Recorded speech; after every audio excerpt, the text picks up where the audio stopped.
And we're live. And we are live. This is a Spoken Openness number 21. Episode 21.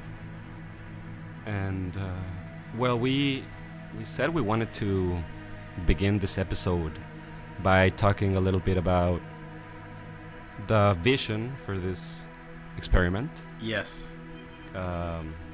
Talking a little bit about detaching from identification with ideas and have a small intro about what it is that we're trying to do here. I think because it's very easy in conversation to fall into maybe less conscious habits and into reacting and into just kind of going with the flow, but not necessarily in the flow that we are looking for. And I think so the one of the points of, we can just start listing some of the things and remind. Sure. And I think it's a good kicking off point so that we have these things in the back of our mind. And we have talked about these things before, but it's always important to remind ourselves. For sure. Right? Yeah. So detaching ourselves from identification with ideas. So that's the idea of totally being free to explore and to articulate yourself based on feelings you have or notions, converting those into sentences accurately that reflect something true in your in what you're trying to get across, and sort of maintaining a connection and a validation system of, is what I'm saying and formulating accurately depicting what I'm trying to get across, and maintaining that connection there. That's which is hard to do. It's always hard to do, and that's the practice part of it. Using different tools, and as well as the repetitive aspect of the podcast, so that you can remain aware of everything that's going on, both in the conversation and inside of you while the conversation is going on. Yes. I think and that necessitates the awareness mode, or the maintenance of an observer. Of an observer position, so that you can maintain awareness of that connection between what you're saying and what you're trying to get across, an awareness of the conversation, an awareness of presence, really. I would also add an awareness of a very specific pattern of behavior that goes on, that happens pretty frequently, which is the need for the mind, or shall I say the ego. Maybe we get into that a little bit later as well, but the need for the mind to turn everything into a personal position, or turn everything into a direct relation to who you are as identity, as an individual. And so I've been practicing in these conversations to change the wording of some. For example, if I'm trying to expose an idea, instead of presenting it as, well, here's something that I think about this, or here's an opinion of mine, I'll just skip all of that and try to go straight into what the idea is. And there's a very important shift that happens when you skip the identification part, or just break the relation. It's just an idea, and you can observe it and put it apart without you having to be involved. And it's also it's like a more purist form of conversation. Maybe I attempt to go there. Like it allows for a conversation that's less filled with things that don't matter, and so that you can focus on the purer aspects of the idea.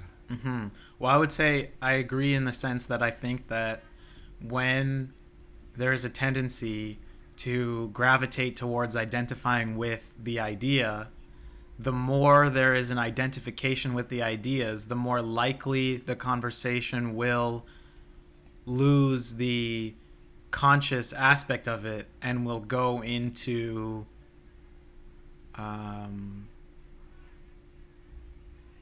are not arguments, but more of like being like, these are positions that are held, and they're not and they are in contrast to each other, rather than some sort of creative force that happens in a conscious conversation where it's here's a consideration, how do those things interplay with each other, where does it go. It's an attempt to articulate something as best as possible, but then incorporate what someone else is articulating and make it a joint effort towards the emergence of a new, hopefully most accurate, or more accurate, should I say, depiction of reality than, say, one person could be espousing. Yeah. It could also be a way to hack into not exposing your biases as much, because we're all speaking from a biased position and a subjective understanding of the work. But we are trying to reach some sort of objectivity or coherence or understanding in the conversation. Like, this is not bordering with relativism. Like, I do think we're trying to understand each other in a coherent way. And I think that a phrase that's like a catchphrase of this podcast is both and, almost. It's like a mantra. But like, it is. I think that's a great example of that that endeavor, or that striving, is trying to. It's not a relativistic position phrase. It is both and, but that doesn't mean that it's either. Yes. And I think that's an important distinction. So, no worries.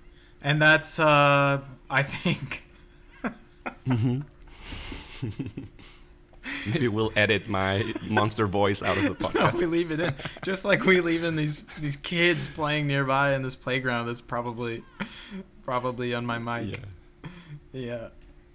I think it's because my ideas have a youthful vibrancy. If you hear that, it's just an element of your imagination because of the vibrant that's quality. Just sound design. Although this, and I want to hear what you think about this, but there must be, and we do it sometimes, if done properly, or if done with a lot of conscious awareness, there's a benefit to playing the identity game with an idea and going, no, look, if I'm going to explore this, I can use the engine of identification, because if you're in a discussion and you're identifying with the idea or with the claim or whatever it is, then your ego is going to come up with quite amazing tricks and arguments and sneaky pointing out hypocrisy and like really sneaky tricks to make your idea seem more true, that you might not really find if you're just totally being like, let's open, let's discuss, let's not identify. So sometimes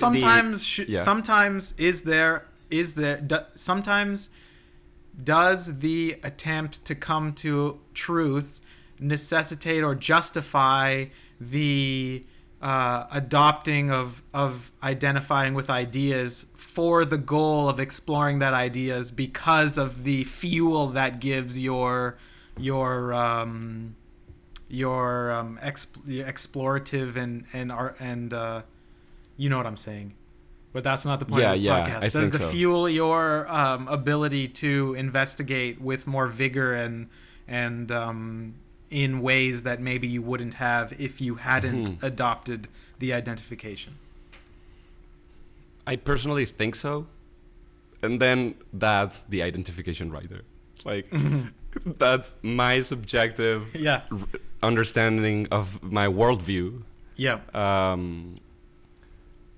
coming through as an identity, and basically saying, yes, that is aligned Right. with how I think. And so that makes me feel good because I am correct. Like, Right. there's something about myself that is not fundamentally wrong. And so that makes me feel like, okay, I have been raised, or I have been programmed the right way. It's But aligned with reality. And It could be so that different makes me reasons, feel good. though. It could be different Yeah. reasons. You could identify with something because it's a truth. You could identify with it because it's convenient. You could identify with it because it gives you power. You could identify with something Yeah. because it makes you feel okay with maybe choices you made. You identify with to make excuses for yourself, or to, Because it validates your mode of being and Yeah. operating. there are so many reasons why. So perhaps it's not the. So maybe our problem, or our attempt to not identify with ideas, is not coming from a place of saying, as such, that's a problem, but it's the motivation or the utility, or why are you identifying with it? Yeah, If you're okay. I if- see where you're going. So what's the purpose of... Right. Maybe there's some usefulness there, like we just discussed, at certain points. And in that case, Yeah. it wouldn't be considered to be a detriment. And this is where both and comes in. This is Again. where exactly. Because you, if you're using language, then you're using ego. I'm pretty sure that's a fact. I mean, I kind of wanted your validation on You that want- statement, but your silence made me. No, I need you to expand on that, because I will, yeah, I'm not for sure. I would never have tried to think of that as a claim, and so I'm wondering what your connection there is, or you can abandon it. I'm thinking of abandoning, but let me try to. Are you? Let me try to Yeah. explain this. Yeah. Okay. You can abandon the I'm pretty sure, and then we can explore it without that connection of. So let's say maybe. Nice. Let's start from maybe. I like that way, Nice. way better. Yeah. If you're using language, Yeah. you're using your psyche's mode of understanding reality. And if you're engaging with language use, then you're also engaging with the part of your brain that is responsible for all your stories and all your references and all your relationships, your ideologies, your truths, the things that you believe are true but are just ideologies, and the things that you don't get to. Anyway, so what I'm trying to say And things is you've heard, things you've read, exactly. things you've. Yeah, and you can go on, and Yeah. that all reflects on the language you're choosing to use. Yeah. So if you pay attention to language use, then you will find some patterns and you will learn some things about yourself, because you will say things that sound right, but then you can, like what just happened. Like, instead of saying, I'm pretty sure this is a fact, just start with maybe. And then maybe that hints at some bias that you have and you haven't noticed before. So you cannot speak without ego, but you can try. And so trying is the refining aspect of language use. You can try, and then that process leads you to better self-awareness, maybe. And also, Maybe. you could say that language is an evolved tool that has purposes, and that you're directing your use of language always to and for something, for some reason. No one's ever.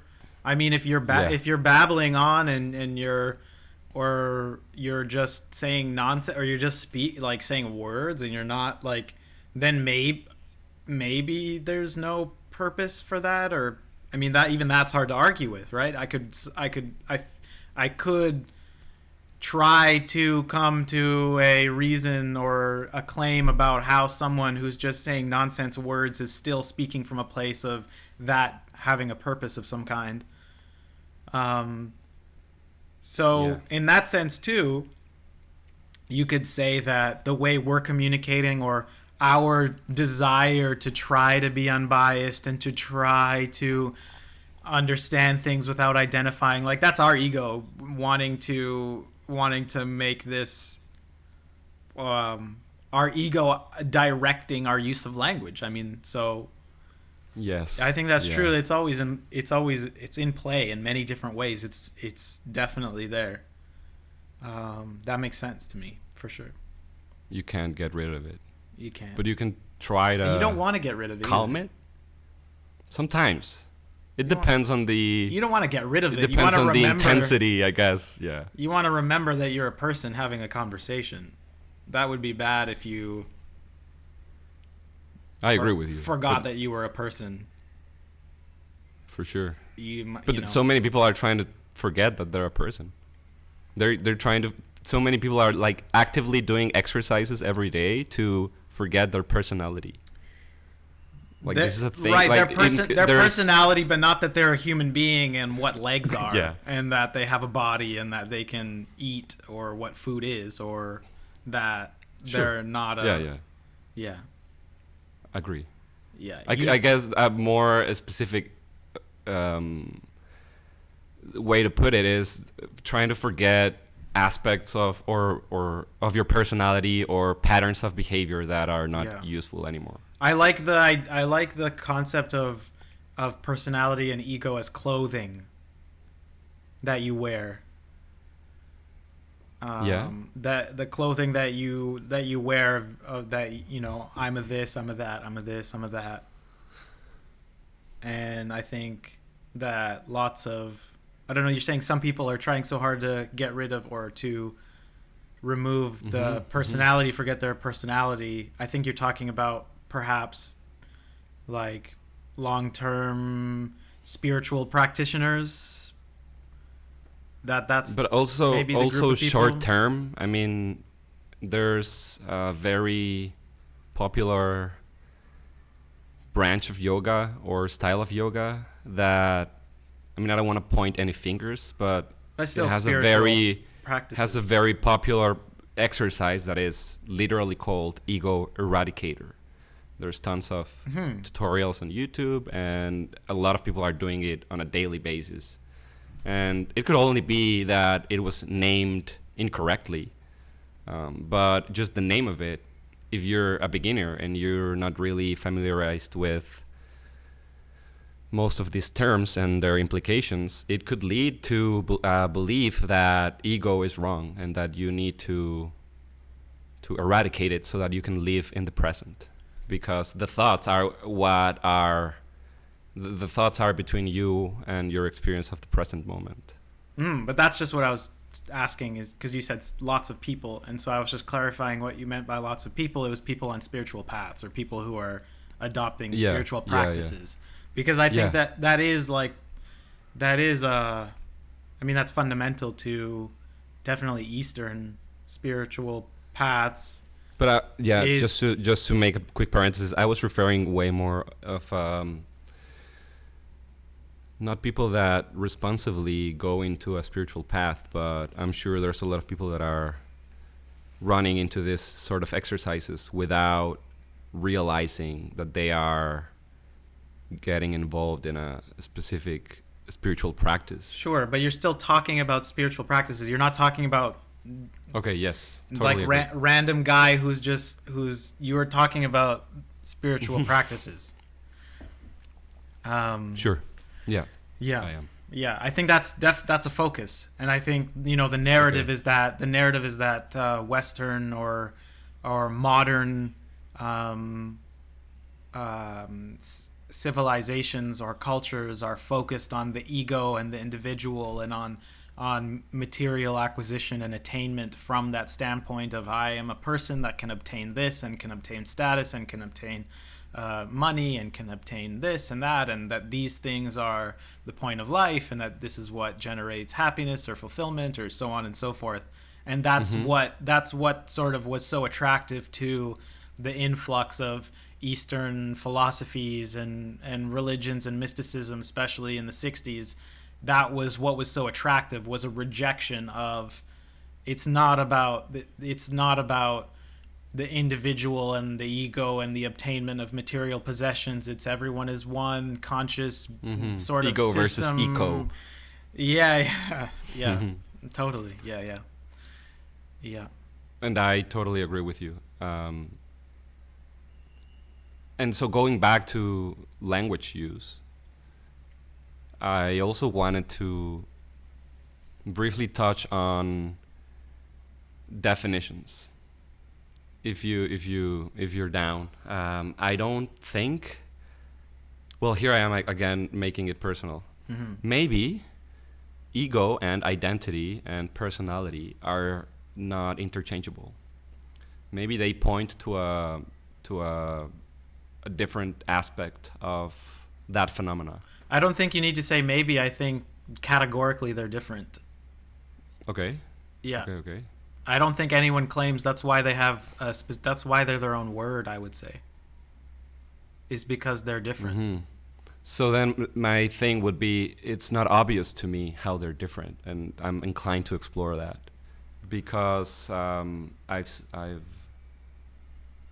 think a very common misconception is that ego is personality, and I think those two are, or at least I have used them as synonyms in the past. So I just want to know your thoughts around that, and Okay. if we can maybe point to what it is that actually makes Sure. them different. Okay, I'll try my best. So I think Nice. identity and personality are nested within ego. I think ego is the Mm-hmm. part of the human being that is aware of itself as an entity and has desires and has the ability to survive and has the ability to So more use more like thought. psyche.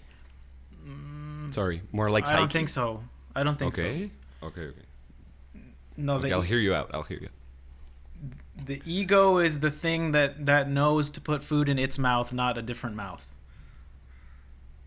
Because Okay. it knows that it's not just mouths that need food. It's my mouth that needs food so that I can survive. Yeah. That's what the ego is. It's an awareness of itself as something to survive and to think about, and even the necessity for you to elevate yourself above others, not in a nefarious way, but you have to do that all the time in order to survive. Like that example of it's not just mouths that need to get food for you to live, it needs to be yours. Mm-hmm. And that's the ego. And so that's a large and I'm speaking very like assuredly, but I'm just attempting Yeah. to clarify these things Answer. based on Mm-hmm. what I think answer guy. And Yeah. Yeah. then Yeah. uh, your personality is developed through the faculties of the ego as you grow up. The personality lives Mm. as part of your ego. It's a part of it. It's not it. Okay. It is it, but it's not Okay. all of it, if that makes sense. So when you are Yeah. aging, you're told you're this. You're told, oh, you're such a good hockey player, and then you're like, I'm a good hockey player, and then your ego, that thing that is aware of itself as an individual or as something that is collecting clothing. Basically, the ego is where the clothes are collected, Mm-hmm. and the Mm-hmm. clothes will be the collection of those clothes will be your identity. Those are the things you identify with. Your personality is also a part of the ego, and it's it's part of your clothing that says, this is what I'm like. This is how I react. These are the things that people say I'm like. This isn't my identity of I'm a this, I'm a that, I'm a this. It's what you're like and how you behave and your how you interact and the things you say and that's those. So personality is more superficial, more external. Yeah. I would say personality is a collection of some of the clothes that you've put on as your identity that is all facilitated by the ego, but they are not the same. They're separate things that are all have an interplay between themselves.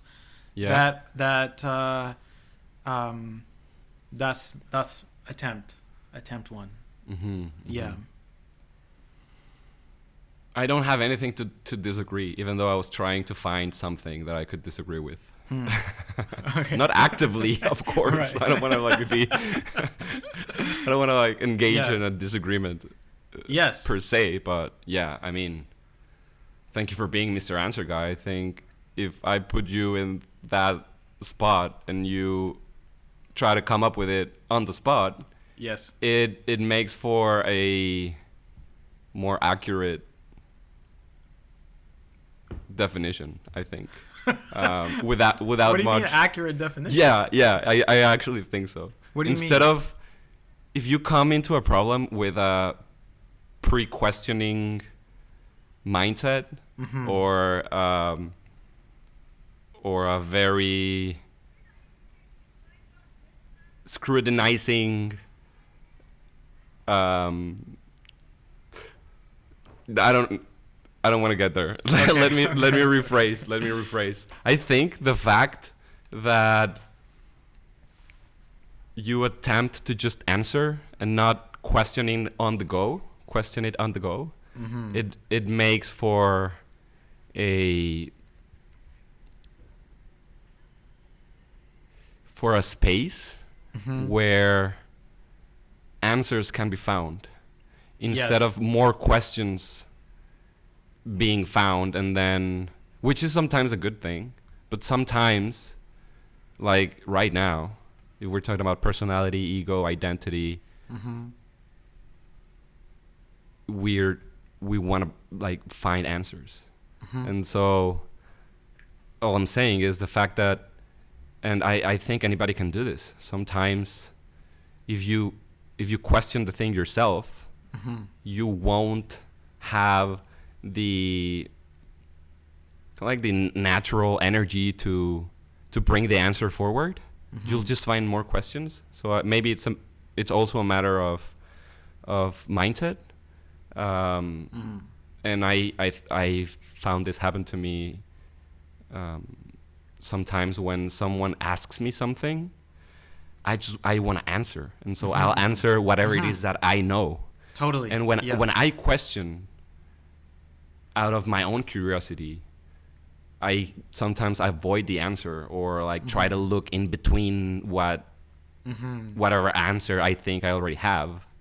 Mm-hmm. And I don't know. This is a also very interesting phenomenon. It's a great opportunity also to hear yourself try to answer, and then you can listen to it afterwards or go, what is that? I didn't know that's exactly how you would have answered that, or Right. or Yeah. you And can this start rounds pulling up- it apart, or you can start thinking about it, or you can even say, Exactly. I don't even know if that's close at all, or that sounds Exactly. incorrect, but it's a good try. I would say if I was to review my answer, Yeah. I would say that I struggled a lot more between identity and personality. I think I made a clear distinction, but it wasn't as clear as ego versus, say, personality and identity. Because that to me makes sense, that both of those things are nested within the ego. That makes sense to me. It's a container, and those two things are in that container, and they work with, and they're a part of, but they're totally identifiable and separate things that can be named, and that's why they have different names. But Sure. and I believe personality is a part of the identity, or it's a part of how your identity. It's the way that your ego expresses its identity, Yeah. perhaps. And I'm trying to still answer, guy, because I'm not as clear. Because I can. It's weird that when you answer, you have a feeling about did that feel like it reflects truth or not, and that's so weird because you don't. Like, where is that judgment coming from? Does it know more than what you answered with? Yeah, yeah. You know yeah. what I mean? And if you It's have like a, if you you're have speaking to get to know what it is that you think. right, Yeah. but the thing that has a feeling, the thing that has a feeling that says, "Oh, I don't think I accurately represented that." Why can't that thing answer if it knows so much? Do you know what I mean?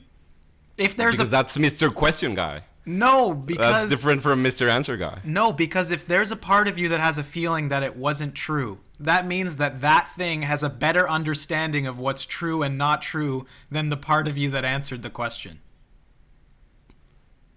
But maybe not necessarily, because maybe there's part of yourself that is just wired to doubt. Is the skeptic in you? But It why doesn't would necessarily have a better option, a better solution, or a better answer. No, but if that part of you is selectively applying that doubt, that means that it has a hierarchy or value system of it has a knowledge base. It has something to base that feeling off of. It can't just arbitrarily Yeah, give but that judgment. that can be abstract. It doesn't have to be specific. So like it doesn't mean that you know that's wrong because you know the right answer somewhere in you. Maybe it's just there's so many things that we don't know that there's a part of you that's gonna be like, well, is this it? There's like I need to. It's also like a survival mechanism. There's a skeptic in you that says, well, maybe I don't have the whole story, and so I need to keep that open so that in case that I'm wrong, I can notice. Right. If someone is looking at a jar of jelly beans and it's super full and someone says, I think there are 3 jelly beans, you can say there's not 3 jelly beans, even if you don't know the answer of how many there are. Yeah. Yeah. That's true. But what happens in these conversations is there's some spaces where a question is brought, you didn't bring up that question, so you suddenly enter this space where there's no doubt. There's just, let me come up with an answer and put it out there. And I don't think it's easy to just do that without the correct conditions for that to happen. And that's where a conversation can be a blessing in the way that it can be a mirror so that you can know yourself better. And that can only happen through a conversation. No, that cannot only happen through a conversation, but the conversation facilitates that and makes it easier to access. I agree. But it happens through awareness of the conversation. And so these things that we're practicing, like keeping ourselves detached from an idea or not approaching an idea from ego, or at least trying, at least having that sense of that is possible, that's kind of voluntarily. That's like kind of voluntarily putting ourselves into a position where we can be Mr. Answer Guy, and through attempting to be Mr. Answer Guy, you get to know yourself better. Maybe. Well, what's the self that you're trying to know? Is it the ideas that you're identifying with? Is that getting to know you, or is that getting Is to that know, your personality, or is that your just knowing something that you have thought that you never articulated, but that not necessarily means you're understanding yourself? Well, and I guess it would be. I mean, those are nested within your ego, which would be considered to be yourself. So, right? And maybe we get into this idea of the self and then the higher self, like self with a capital S versus just yourself, which is very, very popular vocabulary in the, how shall I put this, in the spiritual development world. Mm-hmm. Your higher self. It's not yourself. It's not your ego. There's a part of your identity that is not you. It's larger than you. And this is language that it's becoming more and more popular. I would say that because if we're bringing up terms, then we should try to. I mean, so then the higher self would be that thing that is underneath all the clothes that you relate to everybody with, and that part of you is not the thing that absorbed things you read and heard and identified with, but that thing underneath is the core thing of, say, being a human being that you share with other people, and that higher self would be, that's the place where you're like, we're all one, everyone is one thing, because you're basically trying to reduce everyone's complexity to a point where everyone is the same, and then you make that claim. Yeah, that makes sense to me. And do you think that the fact that it's called higher and it has to do with elevation, does that have anything to do with like having a higher picture, a larger understanding of things? Well, I'm not sure. What is higher? What is your understanding of that based on my understanding? I haven't read enough. I haven't read enough of that term to understand how it's used within, say, what you're calling the spiritual development world. I just tried to Mr. Answer Guy based on how I would interpret what I think they would say with that term, but I don't know. Yeah. I don't know what the use is. So I'm just thinking this on the spot, and this is not any premeditated idea, but I was just thinking the fact that it's called a higher self made me think that whenever you are standing on higher ground, you usually get to see more than if you're on lower ground.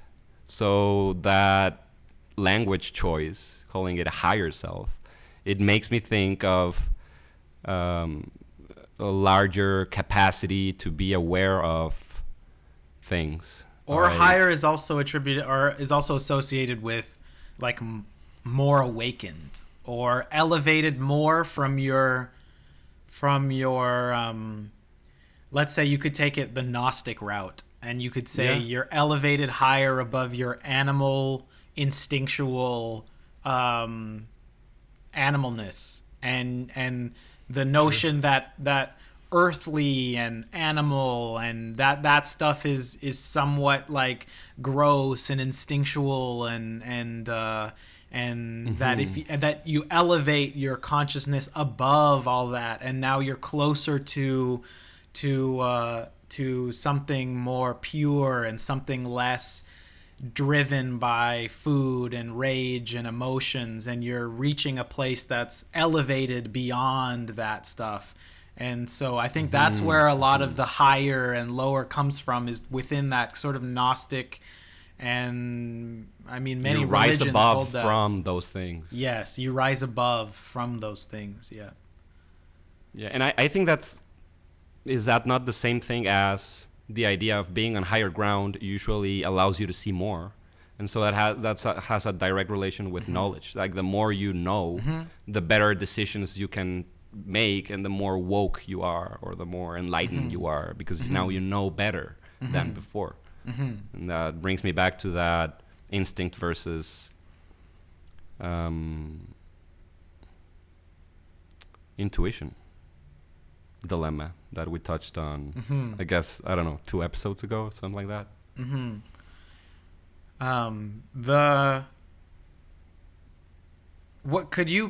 Because you brought up the term higher self, could you define that based on what your understanding is? Because I tried, but I think I'm just guessing. And how is it used in the spiritual development? What does higher versus lower self imply from your understanding of reading, because you said it's said a lot. How is it said? How is it used? Yeah, and I'm sure it's used with a bunch of different connotations and sure, and attaching value to it in different ways. But what I generally think it points to is that part of yourself. I think it's closer to intuition. It's that part of yourself that is not necessarily your thinking mind that can notice things. Allegedly. I don't know. I'm not saying I have direct knowledge of this, and this is just my best guess at the moment, that it points to something that is not necessarily a collection of thoughts, but does play with thoughts and ego and identity. It does have to deal with that reality, but it's a different aspect of that that usually accounts for more. No, but I don't know, because if I'm talking about knowledge, that makes me think that I'm talking about ego and mental processes and rationality. And so this just made me think about wisdom. Sometimes wisdom doesn't have anything to do with a specific knowledge. Sometimes you can make a wise decision out of compassion, maybe. So now I brought another word that we are not sure what it means. But sometimes you can feel yourself into a right decision without thinking yourself into a right decision. True. Many people would say that feeling came from thoughts and experiences and history and recognizing patterns. And in the moment, I would agree with that. In the moment, you can't articulate the history that you've absorbed that makes you be informed for that feeling. So it's just a feeling. But it doesn't mean that it's detached from any of your rational mind's activities up until that moment. It just means that in that moment, you haven't articulated why you think that is the right thing to do. I agree. But I also think there's a more broader aspect to higher self, which is soul. I think, generally speaking, your higher self is your soul. It's like maybe another word to refer to your atma, that thing that makes you be animated, that source that makes you be alive. And I guess you'd probably find it which used, I don't know what that means. Yeah. You'd probably find it used in so many different connotations. Like you said, I'm sure there's like higher self for some new age schools is like your ethereal being, or that there's multiple higher energy field, that there's multiple iterations of higher selves, and that there's maybe my guess would be there's 7 higher selves. It's always 7. Your higher self in the 7th dimension, and there's another one in the you're in the 3rd. Yeah. And that there is like, it's funny that there's always like a sense that, you know, that there's like level ups of your consciousness, and you can go next level, and now you're like, oh, I'm above the last level, and now I'm entered this next vantage point that now, which I feel like that's I'm even spiritual more gamification. Yeah. Spiritual gamification of the processes. I mean, that's Scientology, right? You go up the levels. Sure. You get more advanced. Climb the ladder. You climb the ladder. You get to level this, level that, and you get more abilities, and you also get more information. You get privy to the secrets when you get wiser. Yeah, in quotes. In quotes, of course. Yeah. That needed a bit more of a sarcasm tone to it. No, you do. Yeah. Yeah. And it gets more selective as you approach the top of the hierarchy. And yeah, I mean, I'm not saying that's totally wrong though, because I don't have any proof that that is not the case. I mean, I've seen some people testify to the fact that through lucid dreaming and astral projecting, now they are in tune with their 7th self, right. 7th dimension self, and now they're a person that's more whole and more peaceful and more, I don't know. And if it generates a better life for them then More power to you. you did it, man. You're on the Yeah. 7th dimension now. Like, that's great. I'm impressed. I'm impressed. That's great. For sure. It Yeah, is. there's a part of you that thought you were on the 5th and then the 6th, and now there's a part of you that thinks you're on the 7th. That's nice. That means good for you. You used to be 3, 4, 5, 6. Now you're 7. That's Yo. 7 is better than 6, right? Of course. Of course. The more the better. Yeah. Let's, I And, hope you can get to the 1000th dimension. I'm sure there's people that would say that you can't, because once you reach the 7th, now you have to deal with the machine elves. And so now you start building your team so that they can work on you. They can work on the 7th, from the 7th dimension. They can work from you on the 3rd dimension for love energy and It's like, the love agenda. is the gamification. It's like, what is it called? There's an idea of, what are they called? Yeah. I'll have to look this up. What are they called? There's a name for deploying a entity in magic or in certain schools. Kind of like channeling, invoking. Sort of. So it's an idea that you imagine a personality or a being that you, and this is, I don't know, this is a sidetrack maybe. Yeah. It's imagining a personality or a character for a specific purpose.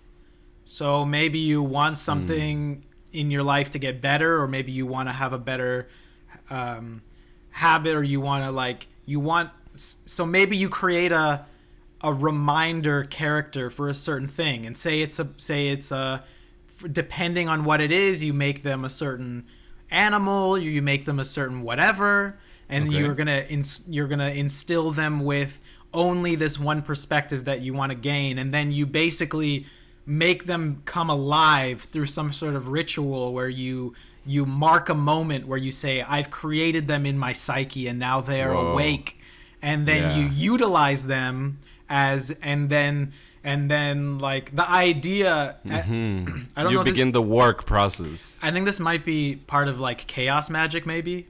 It might be in there. And then, people will say like, oh, then they'll start interacting with you in ways that you couldn't have imagined. They do become alive in your psyche, so on and so forth. But that's like the gamification of this conscious, like, I'm gonna create characters and they're gonna be, but that's a whole different thing. I mean, that to me fascinates me, because who's to say that doesn't happen? Who's to say that doesn't happen? Who's to say that that's not you can't argue against that, for sure. I agree. Yeah, I agree. But it's also a bit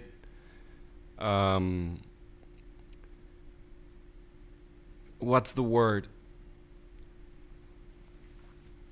Egotistical. Because it sounds to me like all of these people that are claiming that they're either in touch with their higher self or another self in a different reality. All of this channeling or working with angels or demons, etc. It sounds like you're just trying to impress me. Like you're just trying to feel good about the fact that you have this connection. It's always people who say they're in a trance and then they made a connection with some sort of entity that was like, you need to write this new book, and they channel them a book, and it's like it always has new terms and new language, and it has a name. Like, that's the Crowley thing. That's like so many people. There's so many books. The word I was trying to find is narcissistic. It's so narcissistic. It's all about yourself and making yourself privileged because you have this connection that no one else has. Yes. And there's also and I find this interesting, like you'll see it so much in new age or new thought. Or a really interesting book that I want to revisit is Occult America. It's like a history of occultism and spirituality Okay. and new ageism and everything Mm-hmm. in America from the beginning. And you realize how many of these characters have come and showed up and had this new school of, like, the new thought movement is so old, and there's all these Yeah. names and characters who came in, and there's so many books that are so abstract that there are people channeling and using language like Helena Blavatsky and all these characters where Mm-hmm. you, like, they have these books that are nonsensical, where they're just saying things that are like incorporating buzzwords Yeah. in new ways. They're like Mm-hmm. Mm-hmm. the seventh pyramid of your chakra will, like, they just use terms from different things, and someone will read it and be like, I don't really understand it, but it's genius. Yeah, and it's you're like they're it's appealing to a like- certain kind of audience.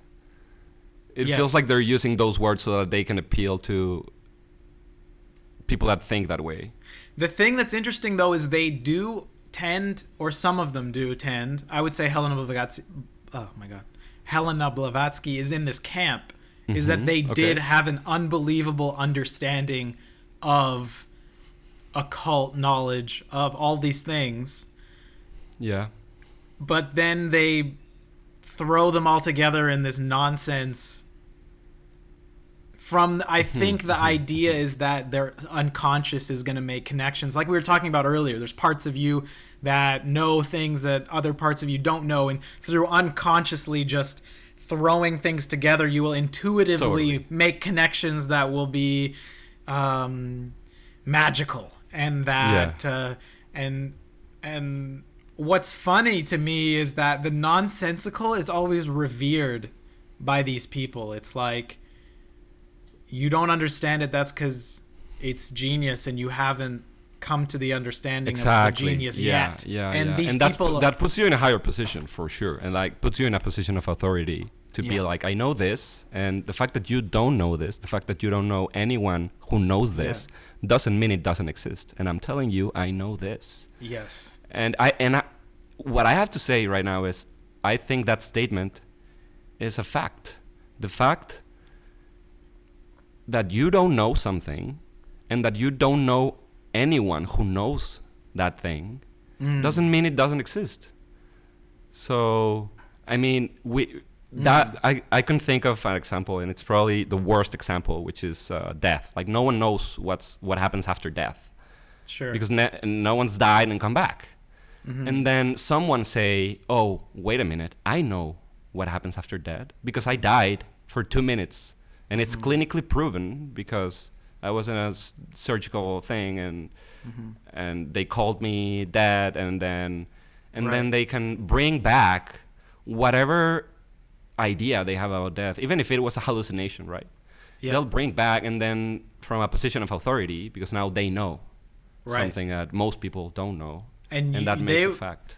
You would have to prove that the clinical notion of being dead is the same as what actually is going to happen when they die, Exactly. and you'll never be able to. You'll never be able to make that claim. To prove that. Yeah. But you can you can't prove him wrong either, because you don't know, and so you can't be like, no, you're wrong. You can't. well, depending on how outlandish the claim is, you can be closer to being certain that they're wrong, but it's still always going to be a guess. Yeah. Yes. But I mean, it doesn't mean that someone's claim might be what the thing. So also having a worldview of let's disregard all claims, like all claims are false. Right. I also feel that's wrong. Well, this is something that and this is maybe another wave, but Sure. there's something about I've become very interested in alchemy, the history of esoteric thinking, the occult. All that stuff has fascinated me in the last 3 or 4 years or so, mostly. Yeah. And not only does it fascinate me from the part of my ego or identity or whatever, the part of me that associates itself with free thinking and crazy ideas and possibilities and woo woo and what Alan Watts, would say, the goo, mindset of just like openness fully. But also there's something in there that feels worthwhile to investigate from the side of me that's more oriented with like fact, with pragmatism, with scientific endeavor, with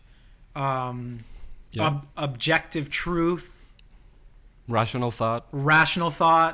Yeah. And that's, to me, the most interesting thing to notice about myself is I think there's something worthwhile in here from that viewpoint, and that is so interesting because there's a lot of wild stuff.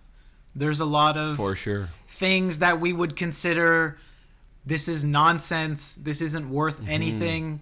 But they're mysteries. They're mysteries, and They're great mysteries. And one of the things that is the reminder of myself of the reason why I think partially it's worthwhile is something to do, I think, with the Enlightenment and these unbelievable scientific thinkers that were associated with secret societies at the beginning of during the Enlightenment. The Rosicrucian movement and stuff.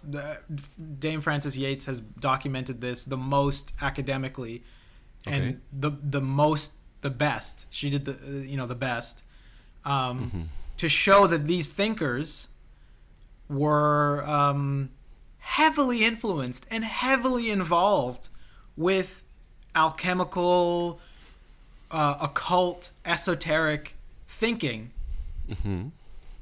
And we divorce these notions like Newton's laws of gravity. We divorce these with the person who discovered this and think you don't think that had a part in influencing that person in their approach to these discoveries? Right. If an investigation from this standpoint tends to lead you towards these unbelievable discoveries of rational science, shouldn't we investigate that? Isn't that important? That led to the other thing. So that's a whole. I mean, that's a massive. I think we should explore I'm this obsessed wave with that kind of thing. But if I think about going over certain things that we talked about in this episode,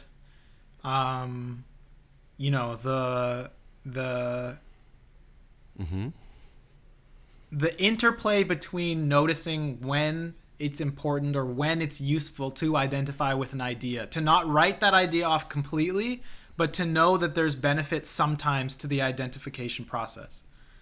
Yes. I think that there's benefits sometimes, for sure. I think also that, so just to recap, one thing that really stayed with me is just basically that mindset matters when you're approaching a conversation or approaching an exploration of a wave and using Mr. Answer Guy's mindset versus Mr. Question Guy's mindset, using that as tools. Like, I think maybe I'll do that a little bit more often. Try to put you on the spot as Mr. Answer Guy, and of course vice versa. But I think that helps to move the conversation forward. And it's also a space where you can just vomit whatever it is that you're thinking without risk.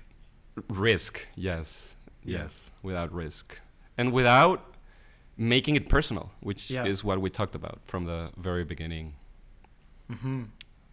And so, yeah, it's exciting to just to think all the different explorations and all the beautiful and interesting ideas that you can explore if you allow yourself to explore them freely and openly. And in a sense, that's a large part of what spoken openness is. For sure. So thank you for the conversation. Same. Thank you for the space. For sure. Talk to you soon.